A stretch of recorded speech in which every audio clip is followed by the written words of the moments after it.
I'll definitely confess that I was wrong about the Pittsburgh Steelers heading into 2014. I thought they had all the makings of a mediocre team, and we're going to be mediocre once again. And 8-8 was definitely within the realm of possibilities in the Steelers' wheelhouse. Well, they said, "Suck on this, fooled you. 11-5, AFC North champions. Ha ha ha! MF up your keister."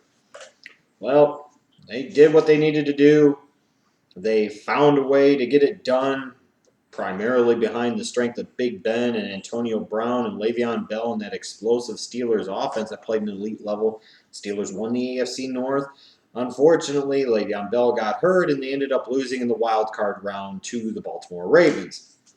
So you have a Steelers team that won the division last year, made the playoffs, has some, at least, some positive momentum heading into this 2015 season. Now, in this offseason, there wasn't a lot of fluctuation, wasn't a lot of big change. They didn't lose a lot, but they definitely didn't add a lot in terms of free agency, which is pretty typical for the Pittsburgh Steelers. They did have one surprising thing happen. That was the retirement of edge rusher Jason World. Just when it seemed like he was about to cash in with a big contract in free agency, he decided at age 26 that he had had enough. And unfortunately for the Pittsburgh Steelers, they lost, one of the quality edge rushers that they actually had. So a unit that already had some questions about it got even weaker in this offseason. And then you also look at the departure of longtime defensive coordinator Dick LeBeau. It may have been time, but that's something that could potentially impact that unit as well. Then you look at Le'Veon Bell's upcoming suspension for the small beginning portion of the 2015 season. One of the best seasons for the Pittsburgh Steelers in some ways. Now, in terms of the NFL draft, they went after athletes and talents. They drafted Bud Dupree, the edge rusher out of Kentucky, in round 1. They went after Golson, the corner out of Ole Miss, in round number 2, even all 5'8.5" of them. Then they drafted Sammy Coates, the wide receiver out of Auburn, in round number 3. I'm honest, I liked Bud Dupree a lot as a prospect, and I understood why they took him in round 1. But this Steelers team's secondary has been bad for so many years and been criminally neglected in the NFL draft, and yet they largely neglected it again, especially in the first few rounds of the draft. And when they did address it, they drafted a guy that's barely 5'9", or lucky to be 5'9", and frankly, there were a lot better corners, even 5'9" corners on the board, in my opinion. Heading into this 2015 season, what are some of the biggest strengths and concerns for this Pittsburgh Steelers team? Well, in terms of strength, you got to look at the offensive side in general. I mean, you've got Big Ben. He's a franchise, some might argue borderline elite NFL quarterback. You can win championships with Big Ben Roethlisberger at the helm. The Steelers have won championships with Big Ben Roethlisberger at the helm. He looked great last season, and I have no reason to believe that he'll be anything other than at least really good in 2015. So if it's a league where you start at the quarterback position, and you always do, the Steelers are in the mix because they've got Big Ben. Then you look at the fact that they have one of the best all-purpose backs in the NFL in Le'Veon Bell, the former 2013 second-round pick out of Michigan State, has shown himself to be a top 10 type of talent. I mean, he was that good in 2014. Then you look at a guy outside of wide receiver who you might argue is the best pure wide receiver in the National Football League in Antonio Brown. You've got an arguably no lower than franchise borderline elite quarterback, potentially an elite running back, and obviously an elite wide receiver. That three amigos type of Dallas Cowboys philosophy that we saw that organization use for success with Aikman, Emmett, and Irvin in the 90s, you can look at the Steelers and you see some of that in play with Big Ben and Le'Veon Bell and Antonio Brown. That's a hell of a place to start. This is a team that will be able to run the ball. This will be a team that's able to move the ball through the air, especially when you look at other guys they have at the receiver position and guys like Martavis Bryant, last year's 4th-round pick. They finally figured out, hey, the guy's 6'3", he could run and he could jump. Let's throw him the ball a few times a game and see what the hell happens. Well, some big things happen. You would expect some more big things to happen in 2015 with another offseason under his belt and a full season playing alongside Antonio Brown. That Steelers offense that was really, really good in 2014 and pretty explosive could be even more so in 2015. In terms of concerns, though, I go to the defensive side of the ball. And when you talk about the Pittsburgh Steelers, ultimately, their organizational identity is their defense. For many years, it's been that 3-4 defense under first Bill Cowher and now under Mike Tomlin / Dick LeBeau.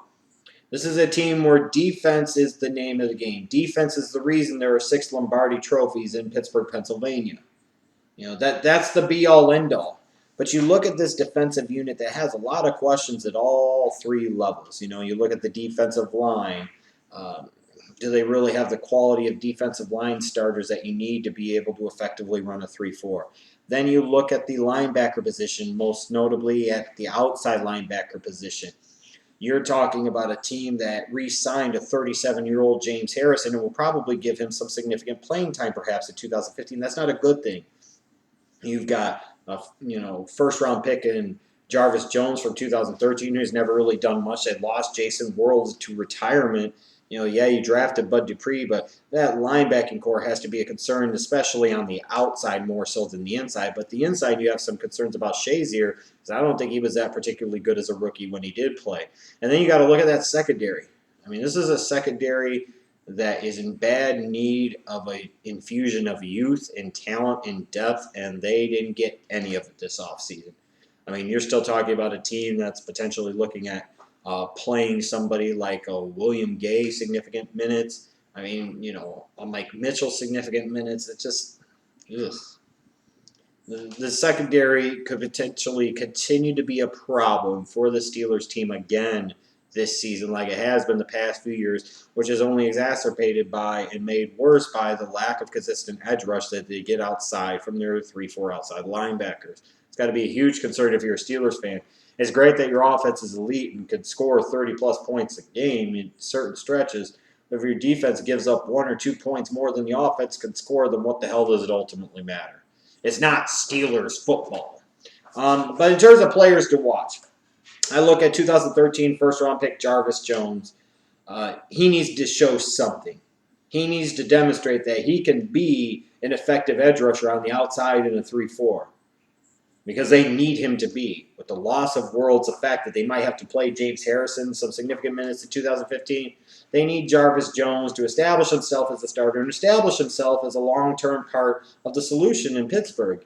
And so far, he hasn't done that. They need last year's first-round pick Ryan Shazier to show something as well. I mean, yeah, he had moments and he had flashes, but I thought he was far from good as a rookie.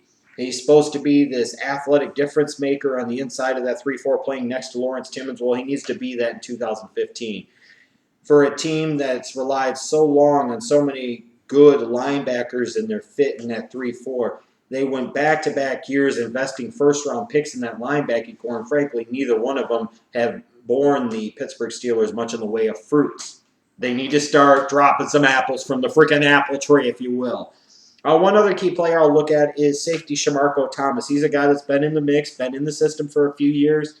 They need some type of young breakthrough talent in that secondary. I'm not saying Shamarko Thomas is going to be that guy, but they need him to establish himself as a starter so that way they're not starting anybody named Allen in their secondary. They need Thomas to be some type of impact player in that secondary. No more Polamalu at safety. They need somebody to show something for the long term. Now, in terms of the schedule for the Pittsburgh Steelers, there's a couple of different stretches that I think are interesting to know. I sit there and I look at weeks 2 and 3, and you're going to say they've got San Francisco at home and St. Louis on the road. Yeah, and there's a reason why I point to those 2 games. Those are the type of games that have to frustrate Steelers fans year in and year out, and that organization year in and year out, because they always find a way to lose to 1 or 2 teams that they have absolutely no business losing to. For a couple of years, it was the Oakland Raiders. Every year they would lose to the Raiders. The Raiders might win 3 games, but one of the games they win would be against the Pittsburgh Steelers. And even last year, didn't they lose to the Jets? Didn't they lose to the Tampa Bay Buccaneers? That was a team that won, 11 games, and still 2 of their losses were absolute garbage losses. You look at that situation with San Francisco, St. Louis. I'm not saying St. Louis is trash. I am saying San Francisco is probably trash. If they don't beat both of those teams, then that could be a troubling sign for that Steelers team going forward, that they still can't figure out a way to handle their business against the bad teams. You're not going to necessarily always beat every good team, but you need to beat the bad ones. And for some reason, it's been a bugaboo under Mike Tomlin for this Pittsburgh Steelers team. They can't always consistently beat the bad teams. Then there's a 3-week stretch of time where they have 3 straight home games. It's always nice when you get 3 straight at home, weeks 8 through 10. They've got Cincinnati, they've got Oakland, and they've got Cleveland. 3 games that they can win. 2 of them against teams that should be inferior to them in Oakland and Cleveland. That's a stretch where the Steelers have to go 3-0. They have to find a way to win all 3 of those games. 2 of those games are in the division, and 1 of them is against Oakland. They need to find a way to win all 3 of those games, especially if they want to ensure their chances of winning the division and furthermore potentially positioning themselves for at least a first-round bye in the AFC playoffs. And then you look at weeks 12 through 16. This is where the schedule, you really get into the meat of it, and the most difficult stretch, I think, and the most important stretch for the Pittsburgh Steelers. They've got to go to Seattle, then they come home to face Indy. They got to go to Cincinnati. They've got Denver at home, and then they've got to go to Baltimore. So think about those names I rattled off. Seattle, Indianapolis, Cincinnati, Denver, Baltimore. All 5 were playoff teams last year. 4 of them made it to at least the divisional round of the playoffs. The Steelers did pretty good against the really good teams last year. Like they whomped all over Indianapolis. They need to handle their business against some of these quality teams. They need to find a way to beat Indianapolis and Denver, especially because both games are in Pittsburgh, and especially because one or both of those teams could potentially be in the mix in the AFC for a first-round bye or home field advantage throughout. You got to find a way to at least either beat Cincinnati on the road or Baltimore on the road or even Seattle on the road. It'd be critical for them and of great coup if they could sit there and win at least one of those divisional games on the road. It might really help them in their chase to win the AFC North in 2015. But overall, I think this is a Steelers team that is funky. And what I mean by funky is the fact that for so many years, we're used to the identity, the heart and soul of that Steelers organization being their great physical between the tackles running game and their great defenses led by their linebackers in that 3-4. Well, you look at their defense, their secondary to me still is suspect. Their linebackers outside of Timmons aren't that particularly good in my opinion. So it's the offense that's going to have to carry the day. It's the passing game and the multi-purpose skills of Le'Veon Bell out of the running back position that are going to have to carry the day. It's weird to think about a Steelers team like that. But I don't see where the Steelers team got worse in the offseason. I don't necessarily know that they got better. But I think there's an understanding that this is Big Ben's show as long as he wants to go. And it needs to be Big Ben's show because they have the talent on that side of the ball to be able to have the offense carry the day while the young players on defense figure it out and hopefully step up.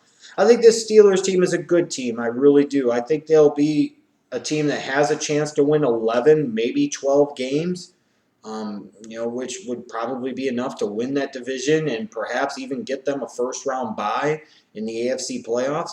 I do think if some things go bad, if a Le'Veon Bell suffers a major injury or they suffer some injuries on the defensive side of the ball where they're already not that talented to begin with and definitely lack in depth, this is a Steelers team that could always revert right back to the form of the past couple of years, be a mediocre team and maybe only win 8 games.